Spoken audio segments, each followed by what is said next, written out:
자, 오늘 말씀을 같이 보겠습니다. 신명기 4장 1절 한 절만 보겠습니다. 신명기 4장 1절 한 절만 봅니다. 이스라엘아, 이제 내가 너희에게 가르치는 규례와 법도를 듣고 준행하라. 그리하면 너희가 살 것이요 너희 조상의 하나님 여호와께서 너희에게 주시는 땅에 들어가서 그것을 얻게 되리라. 아멘. 저는 이제 한 1년 정도 지나면 이제 은퇴를 하게 됩니다. 오랜 기간 동안 그 일을 위해서 준비해 왔고 기도해 왔기 때문에 그 자체가 저에게 큰 의미가 있다고 생각은 안 됩니다. 그것 자체도 참 놀라운 일이죠. 저는 제 삶을 가만히 이렇게 돌아보니까 아주 어린 시절에 그 목사로 가족들이 다 그렇게 저를 내정하다시피 해서 그런 어린 시절을 보내다가 신학교에 들어가서 전도사가 되고, 그리고 또 부목사 시절을 거치고, 그리고 군목을 하고 담임 목회를 나가고, 그리고 부산에서 목회하고 안산에서 목회하고 이렇게 성남에 와서 목회를 하고 이제는 은퇴를 하게 됩니다. 제 삶이 그런 줄 알았어요. 전도사 시절이 있었고 부목사 시절이 있었고 담임 목사 시절이 있었고 또 어느 지역에서 목회했고, 그러다가 제가 이제는 은퇴를 하고, 인생은 그런 단계로 지나가는 거라고 생각을 했었어요. 그러다 보니까 은퇴가 굉장히 중요한 문제가 되더라고요. 근데 하나님 앞에 기도하는 중에 인생은 그렇게 보는 게 아니다.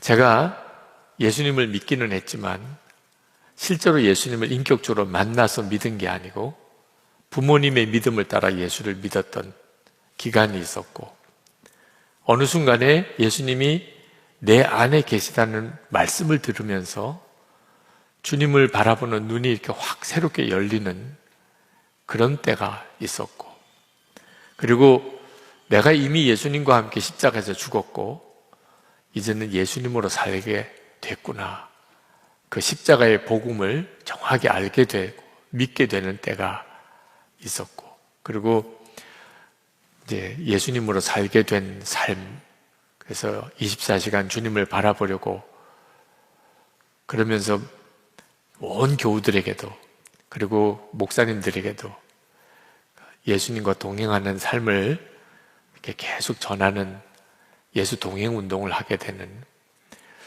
그런 단계로 나누어져 봐야 되는 거구나 하는 것을 알게 되었어요. 그러고 보니까 선한목자교회 담임 목사 은퇴는 그렇게 크게 중요한 문제가 아닌 거라는 걸 알게 됐습니다. 예수님과 온전히 동행하는 삶을 사는 그런 과정 속에 그냥 조그만 변화가 있는 것 뿐이죠. 그건 굉장한 참 놀라운 일이라고 생각이 들었습니다. 여러분들도 여러분의 삶에 여러 가지 여러분 나름대로의 어떤 중요한 삶의 변화를 아마 이렇게 생각을 하실 겁니다. 직장이 있고 없고 또 어느 직장에 다니고 이런 것도 중요한 문제겠고, 학교를 다니고 학교를 졸업하고 또 더 상급 학교를 진학하고 그런 것도 중요한 문제겠죠. 자녀들을 기를 때 자녀들을 어린아이 때, 그리고 이제 장성한 자녀, 그리고 결혼시키고, 그리고 또 이제 손주들을 보고 이런 단계로 볼 수도 있고, 우리의 삶을 나름대로 여러 가지로 구분할 수 있겠죠. 그렇지만 정말 중요한 거는 내가 예수님을 정말 내 삶의 왕으로 모시고 산 것은 언제부터인지, 그 전과 그 후로 나누어지는 겁니다.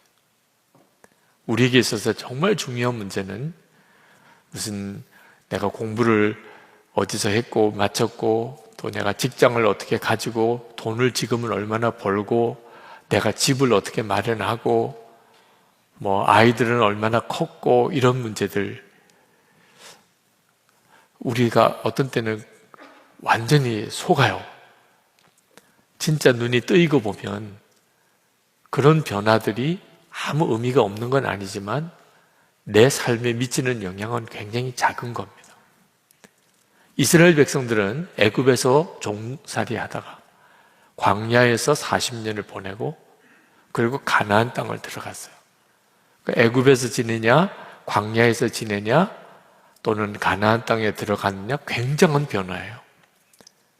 그렇지만 실제로 성경을 가만히 읽어보면 언제부터 하나님을 진짜 하나님으로 섬기고 하나님께 순종하고 살았느냐, 그것만 중요해요. 그게 애굽인지 광야인지 가나안인지는 크게 문제가 되지 않습니다. 이스라엘 백성들은 빨리 애굽에서 출애굽하고 그리고 광야를 빨리 지나서 가나안 땅에 들어가기만 하면 다 끝난 줄 알았어요.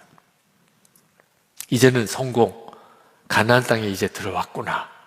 야, 이제는 행복 시작. 이렇게 되는 줄로만 생각했습니다. 근데 실제로 이스라엘 백성들의 역사를 읽어보면 가나안 땅에서 그들은 행복하기만 한 게 아니었어요.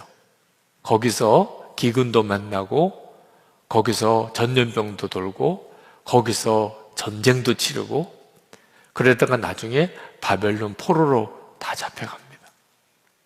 왜 그랬을까요? 하나님이 이스라엘 백성을 가나안 땅에 들여보낸 것은 그 땅이 아주 천국처럼 좋은 땅이기 때문에 이제 너희들은 복 받으며 살아라. 그래서 보낸 게 아닙니다.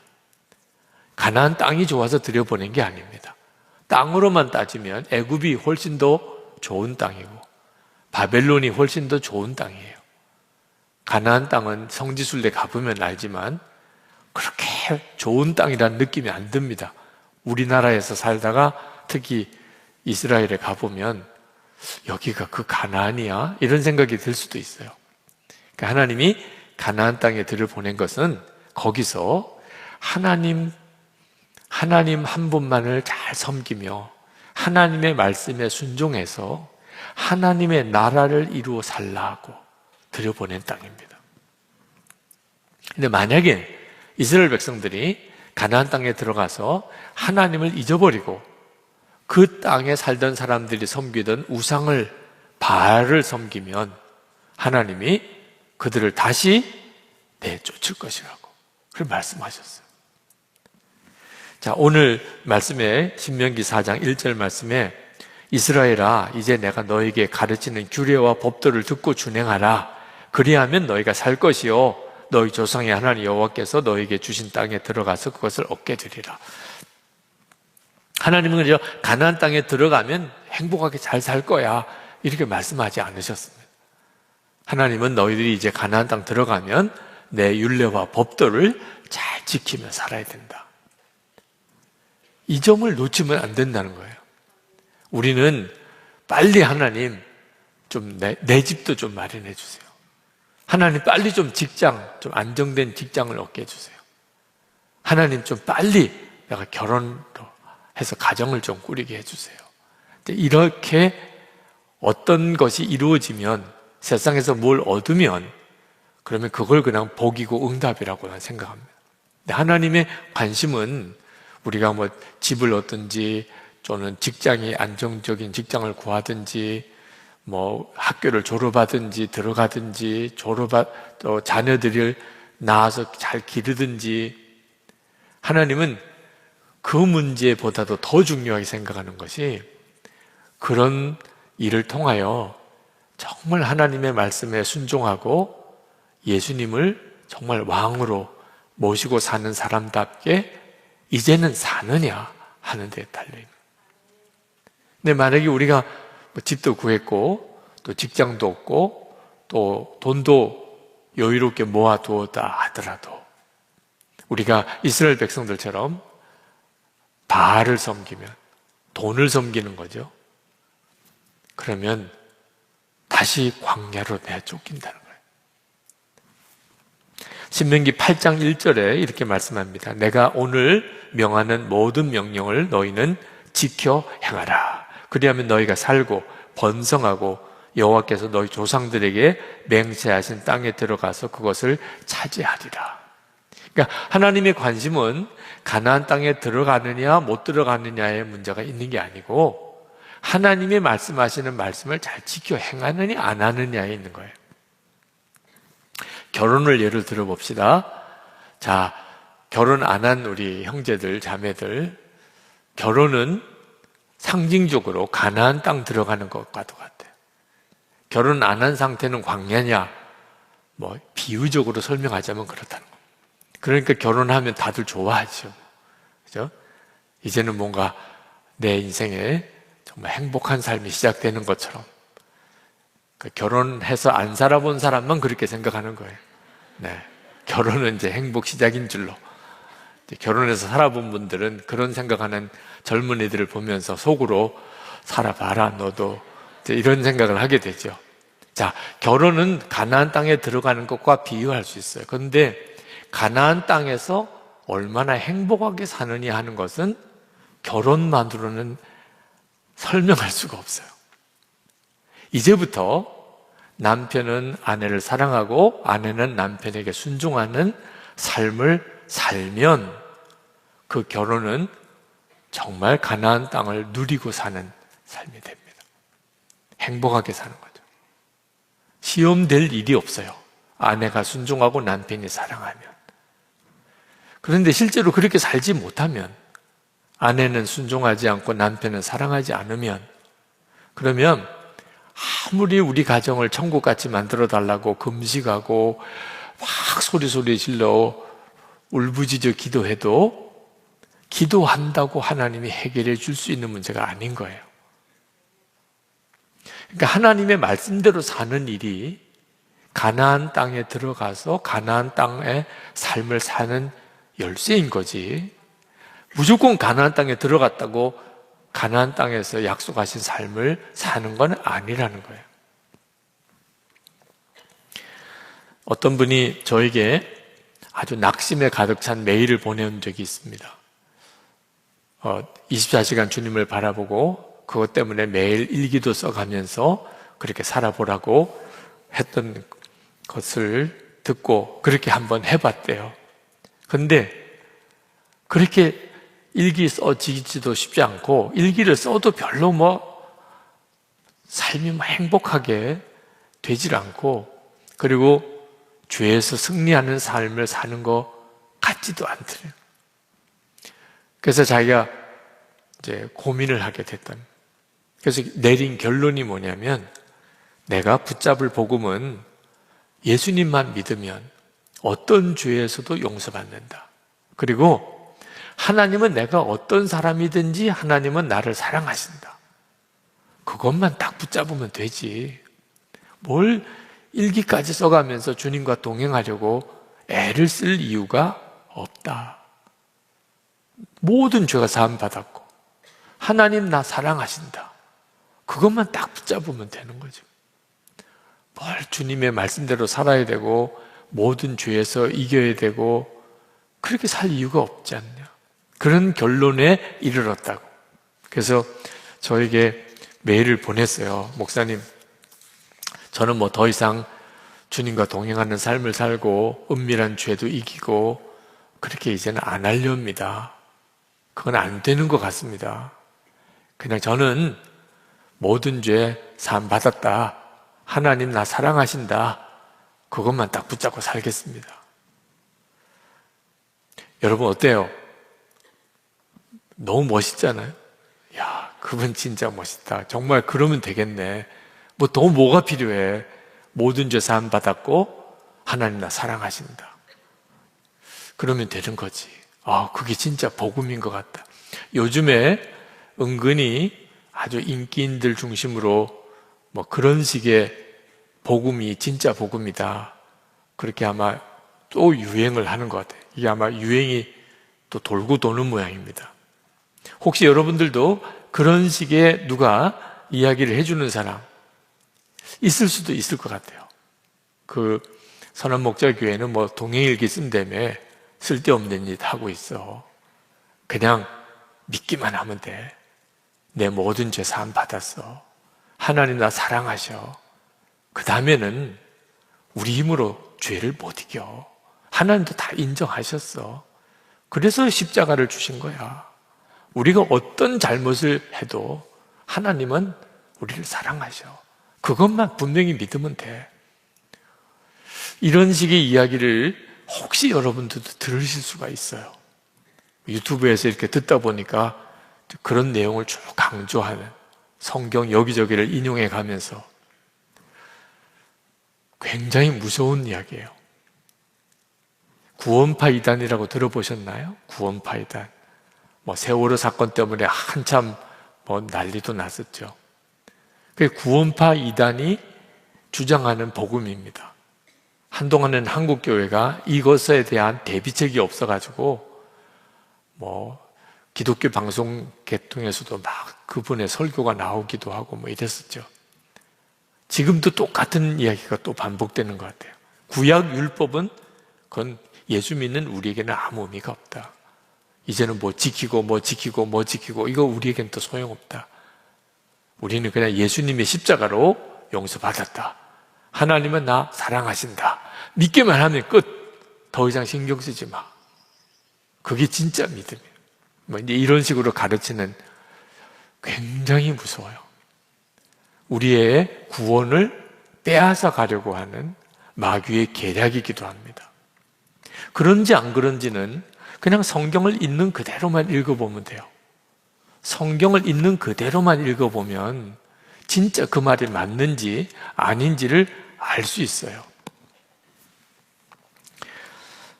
마태복음 5장 13절, 14절, 또 16절 이렇게 내려가면 이렇게 기록되어 있습니다. 너희는 세상의 소금이니, 14절에 너희는 세상의 빛이라, 16절에 이같이 너희 빛이 사람 앞에 비추게 하여 그들로 너희 착한 행실을 보고 하늘에 계신 너희 아버지께 영광을 돌리게 하라.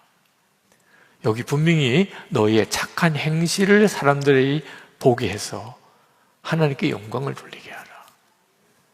아니, 나는 용서받았어. 나는 어떤 죄를 지어도 하나님 나 사랑하셔. 그거 믿기만 하면 된다며.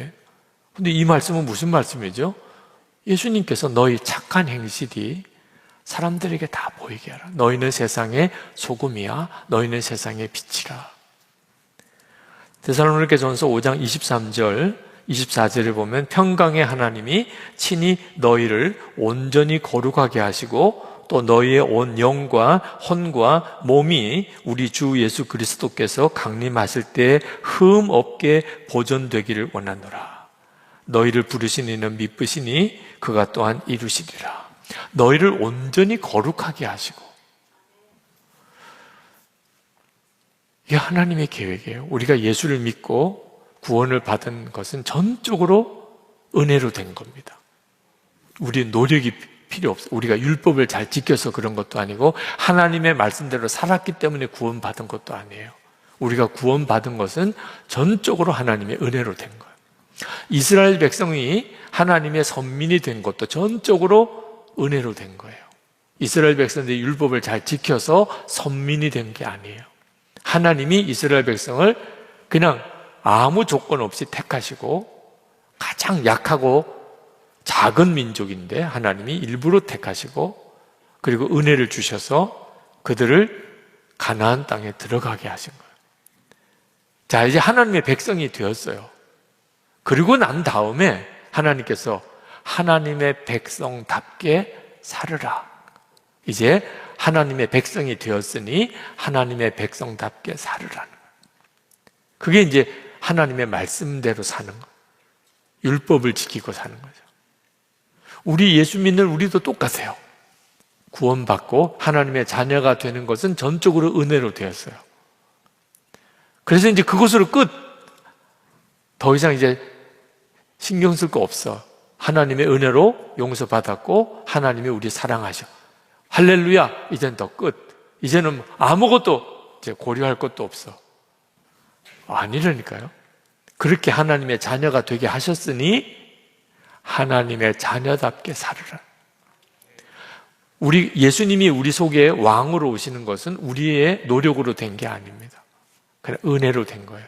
예수님이 우리 안에, 왕이신 예수님이 우리 안에 오셨어요. 할렐루야. 우리 안에 오셨습니다. 다. 근데 예수님이, 왕이신 예수님이 우리 안에 오셨으니까 이제 어떻게 해야 되죠? 왕을 모시고 사는 사람으로 살아야죠.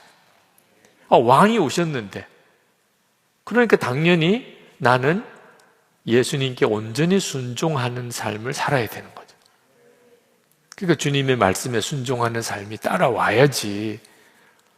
예수님이 내 안에 왕으로 오셨는데 이제 내 마음대로 살면 왕이십니까? 예수님을 왕이라고 고백하잖아요. 그러면 순종을 해야 왕인 거죠. 그러니까 구원파 이단이 얼마나 한쪽 진리만 이야기를 하는, 한쪽 진리만. 그리고 의도적으로 다른 쪽은 전혀 생각하지 못하게 만들, 하나님의 말씀대로 살고 하나님의 백성답게 살고 예수님을 왕으로 모시는 사람처럼 답게 사는 것은 안 해도 돼. 그건 하지 마. 정말 무서운 것은 그런 믿음을 가진 사람은 천국에 못 간다. 하나님의 나라에 들어갈 수가 없다 그런 거예요. 마태복음 7장 21절, 나더러 주여 주여 하는 자마다 다 천국에 들어갈 것이 아니요 다만 하늘에 계신 내 아버지의 뜻대로 행하는 자라야 들어가리라. 자, 은혜는 받았어요. 값없이. 속죄도 받았고 하나님의 자녀가 되는 권세도 얻었어요. 그런데 이제 하나님의 자녀답게 살지를 않아요. 그러면 천국에 못 들어간다. 은혜는 받았었는데 하나님의 백성이 되는 은혜는 받았어요. 그런데 그 다음에 하나님의 백성답게 살지를 않아요. 그러면 천국에 못 들어간다고요. 이스라엘 백성들이 가나안 땅에 들어가는 은혜는 받았어요. 전적으로 하나님의 은혜로 들어갔어요. 근데 들어가서 그들은 바알을 섬겼어요. 다 가나안에서 쫓겨서 바벨론 포로로 갔어요. 이 사실을 정확히 알아야 합니다. 어떻게 구원받느냐, 그것만 관심하지 구원받은 다음에는 어떻게 살아야 되느냐는 것은 신경 쓰지 말라. 이건 완전히 마귀의 미혹이에요. 이 땅에서 하나님의 나라가 이루어지는 것은 생각도 안 해요. 죽고 난 다음에 천국 가는 것만, 그것만 생각해요. 하나님의 백성은 절대로 그럴 수가 없어요. 하나님의 백성은 내가 지금 살고 있는 가정, 내가 일하는 일터, 우리나라, 어떻게 하면 여기가 하나님의 나라로 살 수 있을까? 오늘 우리 중보기도 하는 중에 환경을 위한 기도를 했습니다.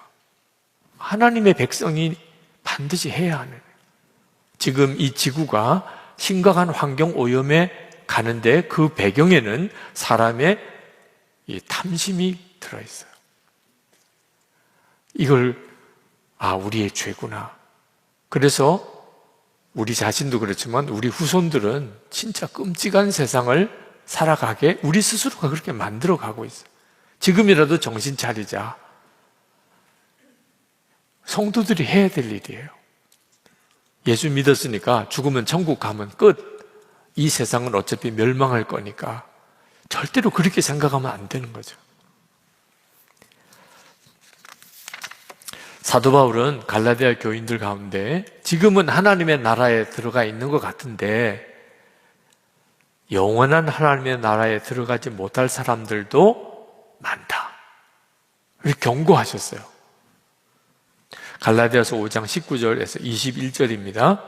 육체의 일은 분명하니 곧 음행과 더러운 것과 호색과 우상숭배와 주술과 원수 맺는 것과 분쟁과 시기와 분냉과 당짓는 것과 분열함과 이단과 투기와 술취함과 방탕함과 또 그와 같은 것들이라. 전에 너희에게 경계한 것 같이 경계하노니 이런 일을 하는 자들은 하나님의 나라를 유업으로 받지 못할 것이요. 지금 이렇게 열거한 이 일은 갈라디아 교인들 중에 그런 일을 하는 사람이 있었다. 예수 안 믿는 불신자를 이야기하는 게 아니었어요. 그러니까 이건 우리도 명심해야 하는 겁니다. 무조건 예수 믿었으니 죄는 사함 받았고 하나님은 무조건 나를 사랑하실 거야.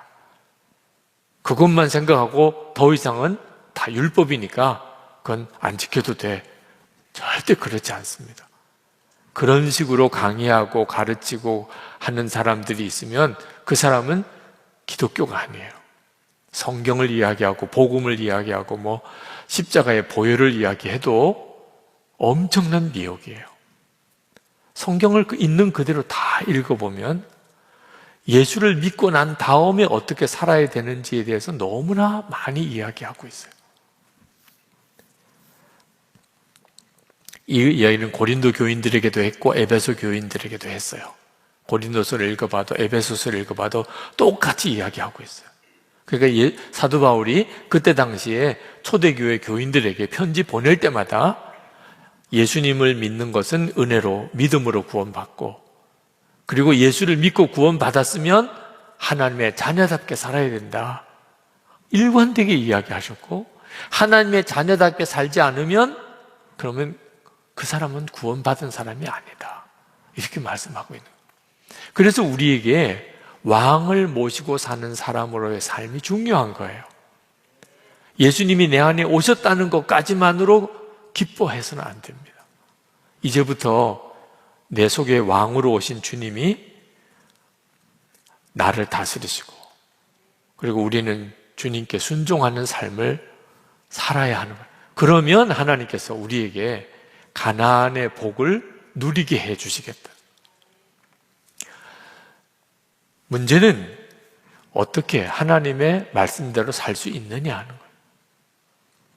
제가 어느 선교단체에 말씀을 전하러 갔더니, 선교단체에서 지금 선교사 훈련 막바지 단계에 있는 분이 상담을 요청을 해 오셨어요. 그래서 상담을 했는데 그분의 이야기는 한마디로 말하면 아직도 음란한 죄를 다 버리지 못했다는 거예요. 자기가 처음에 선교단체에 들어올 때는 여전히 음란물을 보는 그런 악한 습성이 있었습니다. 그런데 자기가 생각하기에는 선교단체 들어와서 훈련 과정을 끝날 때쯤 돼서는 자기가 이런 음란물을 끊어버리게 될 줄로 생각했다. 훈련을 받았으니까. 그런데 이제 훈련이 다 끝나고 이제 선교사로 갈 때가 된 거예요. 네, 목사님, 제가 아직도 음란물을 끊지 못하고 있습니다. 자, 하나님 말씀대로 살고 싶고 죄도 끊어버리고 싶은데 안 되는데 어떡하냐, 이런 분들이 꽤 있으세요. 얼마 전에 신대원 다니는 전도사님 똑같은 상담을 했습니다. 지금 전도사에 신대원에 다니고 있습니다. 그런데 이 음란물을 보는 습관을 끊어버리지 못하고 있다. 그래서 이런 모습으로 내가 목사가 되면 어떻게 되나, 그래서 그만 자퇴를 하려고 생각해요. 나는 목사가 되면 안 될 사람이구나. 자, 이런 경우는 여러분 뭐라고 이야기를 해줘야 돼요? 오늘 이 시간에도 여러분 중에도 또 이 영상으로 이 말씀을 듣는 분들 중에도 죄 끊어버리고 싶은데 안 돼요. 하나님의 말씀대로 살고 싶은데 안 돼요. 하나님이 분명히 가나안 땅에 들어가서 하나님의 말씀대로 살아라, 그래야 그 땅을 차지하게 될 것이다 말씀하셨어요. 예수 믿는 우리에게 예수님이 왕으로 오셨어요. 그러면 이제 왕을 모시고 사는 사람으로 살아야 되잖아요. 근데 안 되는데 어떡하냐. 여러분, 이 안 된다고 생각하는 것도 굉장히 중요한 믿음입니다. 믿는 대로 될지어다는 거예요. 안 된다고 생각하니까. 여러분이 이제는 이 점에 대해서 아주 중요하게 하나님께서 여러분에게 말씀대로 살 수 있게 해주신 은혜를 붙잡아야 돼요. 자, 구원은 은혜로 받았고 하나님의 말씀은 우리 노력으로 살아가는 건가? 아니에요. 둘 다가 똑같이 은혜로 되는 겁니다. 하나님의 은혜로 구원받고 하나님의 은혜로 말씀대로 사라져지는 거예요. 그러니까 하나님의 말씀대로 사라지지 않는다, 그러면 뭔가 우리가 주님을 제대로 붙들지 못하고 있기 때문입니다. 안 되는 게 아닙니다. 안 된다고 자꾸 마귀가 생각하게 만드는 거예요. 구원파 이단에서 진짜 무서운 이유는 안 된다고 확실하게 아주 못을 박아줘. 말씀대로 못 살아. 하나님의 말씀대로 못 산다니까 너희들은. 그래, 믿기만 해. 용서받았다고. 그래도 하나님이 사랑한다고 믿기만 해. 그냥 마음대로 살아도 돼. 그래도 여전히 하나님이 너를 용서하셨어. 무슨 죄를 지어도 하나님이 너희를 사랑하셔. 이 말을 잘못 알아들으면 세상에 이보다도 놀라운 복음은 없는 거예요. 그래가지고 얼마나 많은 신실한 그리스도인들이 이 죄 문제 때문에 갈등하던 그리스도인들이 구원파로 넘어갔는지 모릅니다. 지금도 뭐 기쁜 소식 선교회 뭐 이런 이름으로 지금 뭐 버스에 그런 죄사함의 어떤 복음, 구원의 복음 세미나나 뭐 강연한다고 붙이고 광고하고 다니는 경우를 많이 보실 텐데 정말 무서운 미혹입니다. 하나님은 그냥 우리 보고 이제는 하나님의 말씀대로 살으라고 한 게 아닙니다. 그러면 하나님이 잘못하신 거죠. 왜냐하면 안 되는 걸 하라고 한 거니까. 하나님이 되게 하시면서 그렇게 살라고 하신 거예요. 그 가장 놀라운 하나님의 은혜가 우리 안에 왕으로 예수님이 오신 거예요. 예수님은 그냥 폰만 잡으시는 왕이 아니십니다. 예수님은 진짜 우리의 삶을 죄에서 용서만 하실 뿐만 아니고 죄에 승리하도록 만들어주시는 분이세요. 그 예수님이 우리 안에 오신 거예요. 그 예수님을 바라보게 해주시는 분이 성령이십니다. 성령께서 계속 우리로 하여금 예수님이 우리의 왕이시고 우리는 왕을 모시고 산다는 것을 계속 보여주시는 거예요. 근데 우리 문제는 예수님이 눈에 안 보이니까 자꾸 예수님을 잊어버리고 보이지 않는 예수님보다 보이는 것을 자꾸 붙잡으려고 하는 유혹이 있습니다. 여러분, 십자가 부흥회 이제 월요일부터 5일 동안 십자가 부흥회인데 강사님들을 한번 보세요. 강사 5분의 강사님이 이번에 십자가 부흥회에 쓰셨는데 특징이 뭐죠? 다 우리 교회 목사님들이십니다. 그죠? 네. 우리 교회 목사님들 5분이세요. 우리 교회는 늘 그동안에 말씀 기도회를 인도하든 또는 교회 뭐 부흥회를 인도하든 항상 우리 부목사님들과 함께 이렇게 말씀을 섬겼어요. 왜 그럴까요? 우리 교회가 빚 갚느라고 돈이 없어서 강사님을 모실 강사비를 드리블하기 어려우니까 부목사님들 천상 그렇게 이용하는구나. 개척교회니까 저렇게 하시는구나. 그랬을까요? 우리도 얼마든지 우리나라에서 최고의 강사님들을 모셔다가 이런 형태로 십자가 부흥회 할 수도 있죠. 그렇게 해보고 싶은 생각도 있었고 몇 번 우리 좋은 목사님들을 초청하셔서 그런 집회를 하기도 했었습니다. 앞으로도 할 거고요. 근데 왜 이런 아주 중요한 고난주간 십자가 부흥회를 우리 부목사님들과 함께 이렇게 강사로 섰을까요? 제 마음에 원하는 가장 중요한 동기는 강사보다도 말씀을 주실 주님을 바라보자는 거예요. 그러니까 강사는 너무 익숙한 분이에요. 제 설교도 뭐 수도 없이 들었죠. 오늘도 들어요. 다음 주일에 또 십자가 부흥회 때 또 들어요. 이젠 지겨울 만도 하잖아요. 그런데도 제가 금요일에 또 다음 주 금요일에 섭니다. 물론 뭐 우리 김다희 목사님은 아마 제일 주목이 될 만한 강사님이시죠? 네. 근데 이렇게 교회 담임 목사인 저나 김다희 목사님이나 우리 부목사님이 이렇게 십자가 부흥회 강사로 서는 것은 한 가지 마음에 정말 가지고 있는 기대가 말씀을 전해주시는, 이렇게 대언해주는 설교자보다 그 말씀 그 자체이신 주님을 더 주목하자. 사실은 그냥 5번 다 예수님이라고 강사를 하면 좋겠는데 그러면 또 이상하게 보실까봐. 월요일도 강사님 예수님, 화요일도 강사님은 예수님, 이렇게 가면 딱 맞는 거예요.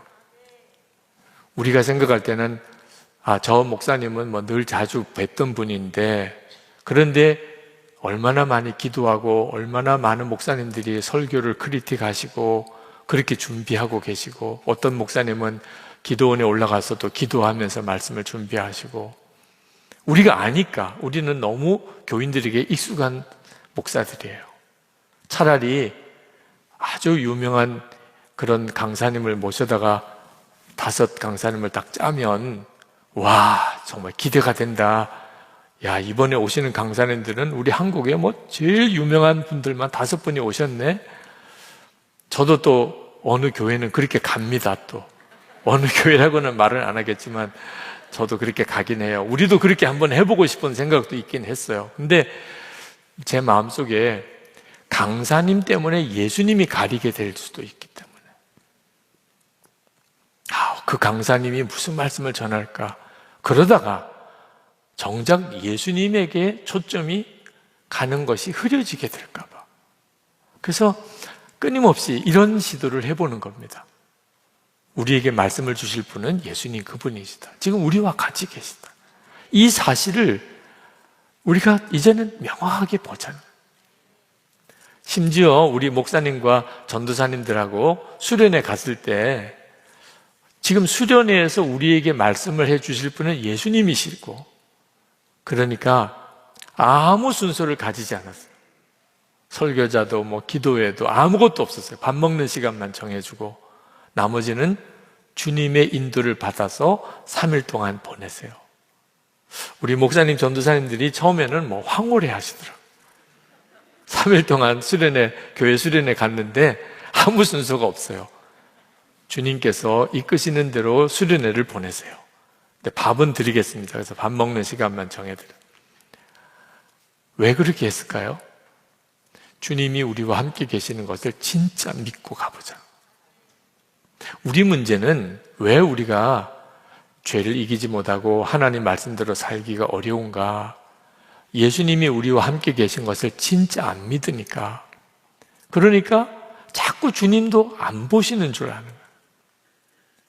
여러분, 아무리 죄가 유혹이 커도요, 예수님이 함께 계시는 것을 바라보는 눈이 뜨인 사람이 어떻게 죄를 지어요? 우리 본성은 여전히 탐심도 많고 교만하고 또 음란하고, 그래도 예수님이 함께 계십니다. 그러면 육신의 욕구대로 갈 사람이 누가 있겠어요? 결국 우리가 하나님의 말씀대로 살 수 있냐 없냐는 것은 주님을 바라보는 눈이 열리는 진짜 믿음이에요. 주님이 나와 함께 계세요. 그러니까 예수님이 왕으로 내 안에 계시다, 이 사실을 여러분이 정말 믿으면, 머리로만 생각하는 게 아니고 진짜 믿어. 나는 왕을 모시고 살아. 여러분, 한번 진짜 잊어버릴만 하면 다시 생각이 나도록 아마 알람을 좀 이렇게 맞춰놓고 생각. 예수님 왕으로 내 안에 계시다. 예수님 왕으로 내 안에 계시다. 그걸 뭐 자꾸 잊어버리는 사람은 10분마다, 좀 괜찮다 싶으면 1시간마다, 좀 나는 목사님 정말 저는 그렇게 알고 있어 그럼 한 2시간 정도. 그래서 그 알람이 울리면 예수님 왕으로 내 안에 계시다. 예수님 내 안에 왕으로 계시다. 주님, 그때마다 이렇게 한번 확인하고 이렇게 한번 살아보시라는 거예요. 그러면 안 돼요, 못 해요, 없어집니다. 감사하라, 사랑하라, 용서하라, 기뻐하라. 주님을 바라보는 눈이 뜨이고 나면요, 그러면 저절로 돼요. 목사님, 저는요 죽는 게 어려워요. 죽는 게. 주님을 인격적으로 못 만났다는 뜻이에요. 주님을 바라보는 눈이 뜨이면요, 죽으라 말라 할 것도 없어요. 그냥 나는 죽었어요. 주님을 바라보는 눈이 뜨이면.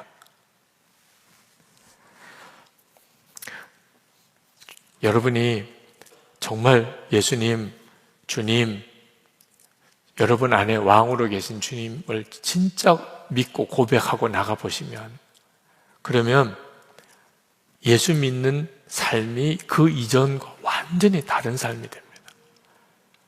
그래서 소금처럼 빛처럼 살게 돼요.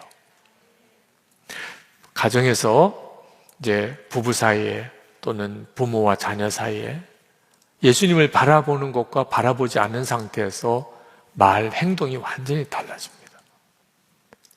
아, 이 사람 보면 예수님 보는 것 같다. 그가 주님을 바라보기 때문에 그런 거예요.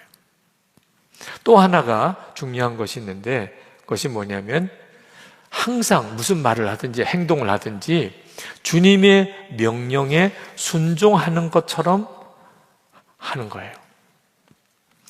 사도 바울이 우리가 성령의 열매를 맺을 것이라는 말씀을 하셨어요. 갈라디아서 5장 22절 23절에 오직 성령의 열매는 사랑과 희락과 화평과 오래 참음과 자비와 양성과 충성과 온유와 절제니, 이런 열매를 맺을 거라는 거예요. 이 말은 무슨 뜻이냐면 팔짱 끼고 가만히 있으면 그러면 내가 사랑하게 되고 기뻐하게 되고 뭐 온유한 사람이 되고 선한 사람이 되고 이렇게 된다는 뜻이 아닙니다.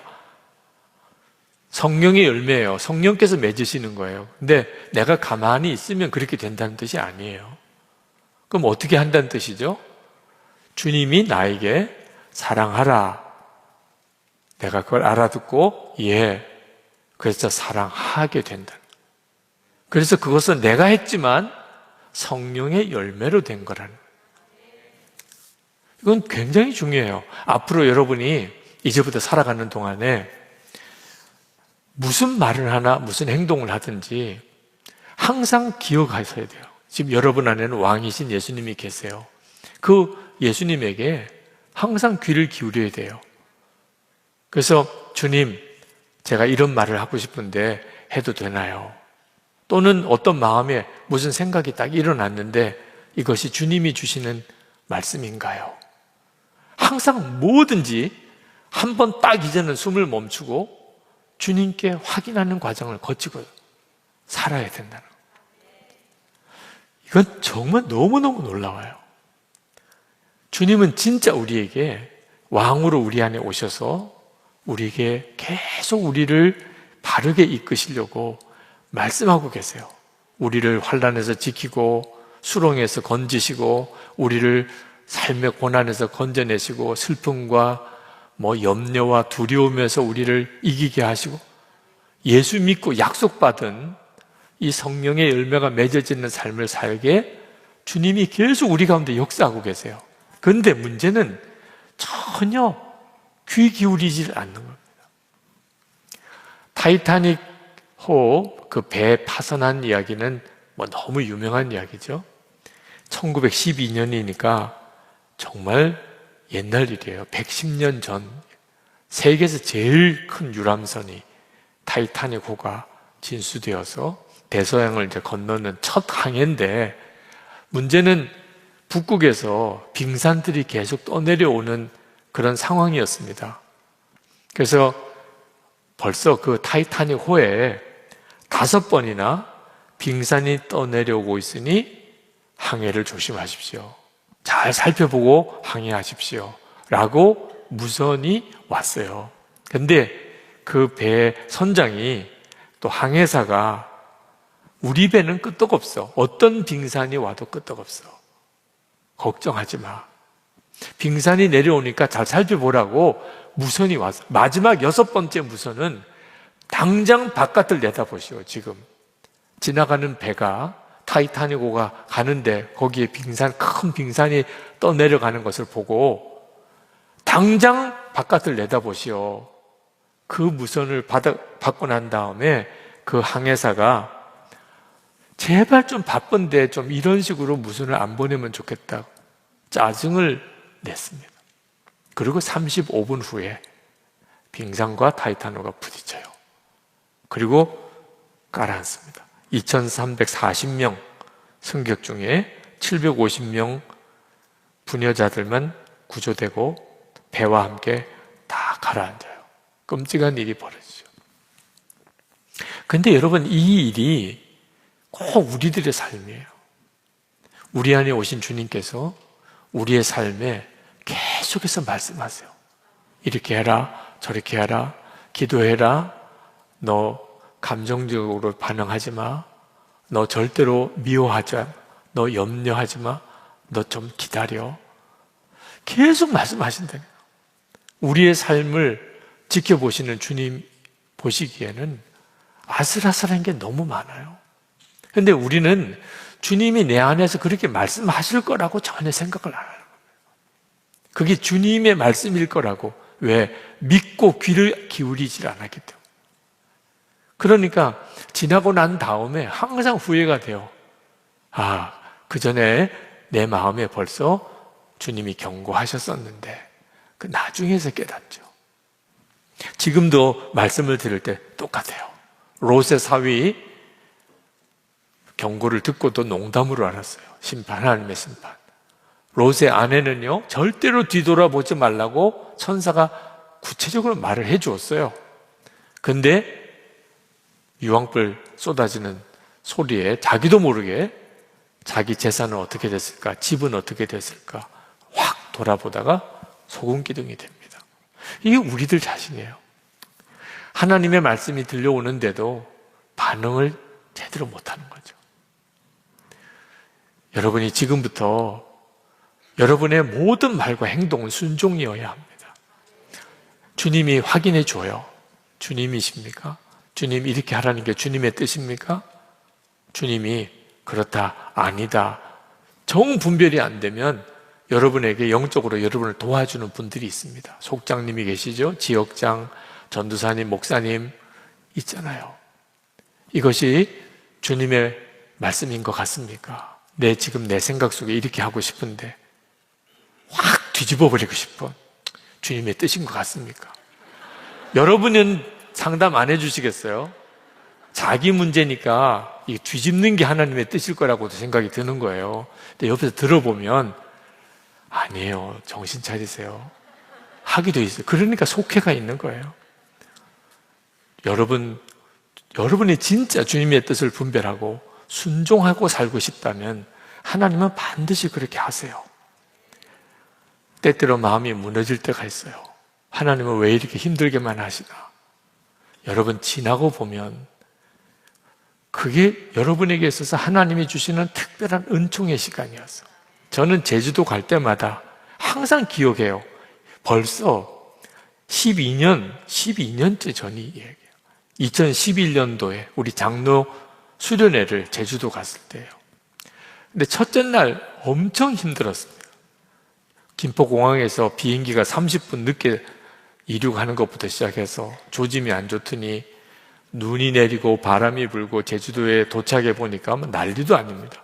버스를 타고 이제 저녁 식당으로 가려고 하는데 눈길에 빠졌어요.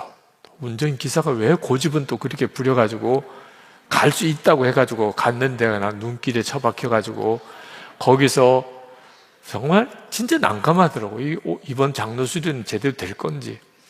겨우 수습해가지고 저녁 먹으러 도착한 시간이 밤 10시. 그 식당에 있는 종업원들이 감사하죠. 기다려주더라고요. 거기서 겨우 저녁 먹고, 야, 오늘은 진짜 최악의 날이다.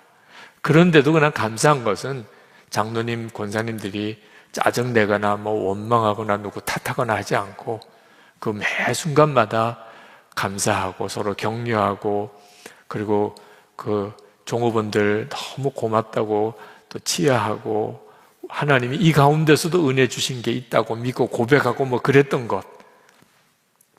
그리고 그 다음 날은 날씨가 너무 좋았어요. 야, 진짜 기가 막히게 좋아. 그래서 제주도 풍광도 보고 정말 행복한 시간을 보낸 거예요. 근데 참 이상하죠? 12년이 지났는데 고생했던 첫째 날은 기억나는데 행복했던 둘째 날은 전혀 기억이 안 나요. 따지고 보면 둘째 날이 기억이 오래 남아야 되는데, 그때 그때 같이 갔던 장로님들은 만날 때마다 그때 빠졌잖아요. 우리가 그때 밤 10시에 식당 갔잖아요. 그때 진짜 한밤중에 저녁 먹고 하던 난리도 아니었잖아요. 그런 이야기를 너무 행복하게 나눠요. 그때 고생을 같이 하면서 진짜 수련회는 그때 했던 것 같아요. 그때 일기를 이렇게 썼습니다. 2011년 1월 18일, 예수님과의 행복한 여행은 좋은 날씨가 아닌 고생한 날이라는 생각이 번쩍 들었습니다. 순간 아멘 하였습니다. 날씨가 너무 좋다 보면 예수님께 감사하면서도 관심은 온통 주변 풍경에 빠져 있게 됩니다. 예수님만 바라보기가 어려웠습니다. 그런데 고생한 날은 오직 예수님만 바라보았고 기도했습니다. 그래서 그런지 어제 불평 한마디 없었고 너무 즐거워했고 밤늦게 식당에 도착하였지만 그때까지 기다려준 직원들로부터 귀한 대접도 받았습니다.